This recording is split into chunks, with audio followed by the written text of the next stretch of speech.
السلام عليكم، شلونكم اخباركم؟ ان شاء الله دوم بخير.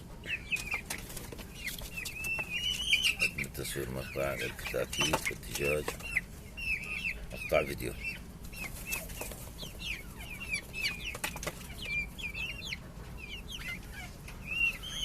من يخلق البسيسات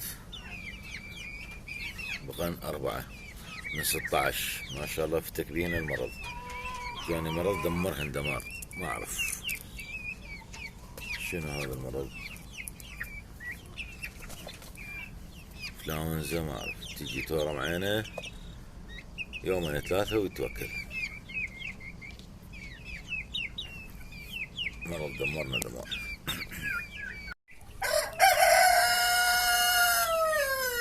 اسف انقطع التصوير من الحر، ما شاء الله حارة. فصل الموبايل مرتين حاولت فصل.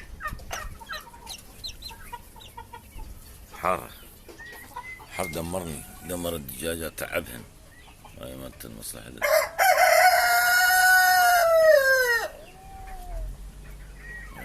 مالت العروة بيض ما شاء الله. اليوم ما بيض، البارحة بيضت. شو واضح التصوير ليش؟ هاي الهراتية هراتية ابراهيم خليل. شوف شو طلع. أنا مرة من شدة الحرارة فصل مرتين، كل ما أجي أصور يفصل، فما قدرت أصور. نرجع هسه المغرب، شو تسوي؟ جو حار يفصل الموبايل من هذا. نخلي لهم هذا الحشيش او الثيل قصيناه، هذا بالشكل هذا قصيناه كان عالي. اخليه جواهن هم عازل، هم يعني يلزم رطوبة شوية يصير بيه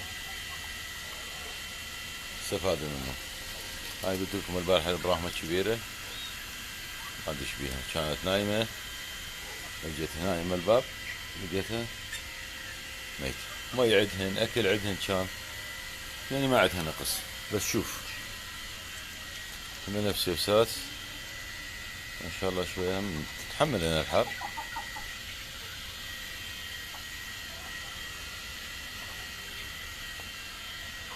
هذا اللي قام ذكر اللي نسيه، وهاي النسية كبيرة. كان عندي 4 من الصغار، كان 16 ما ادري 19 والله ما اتذكر، من الفراريج. لكن ما يعجبني وضعها. هسه هاي سقط بالقوة تمشي، هذا تكرجل. شوف شلون تمشي هاي. وهذول الباقيات. اخوان لا تنسون اللايك والاشتراك بالقناة، اهم شيء الاشتراك. وصعدونا القناة، حاولوا تصعدونا القناة. يعني تونا بعدنا بال400، يعني نحتاج في 600 على الاقل نوصل 1000. اول مرحلة نخلص، المرحلة الثانية الله كريم. لا تنسون اللايك والاشتراك. مع السلامة.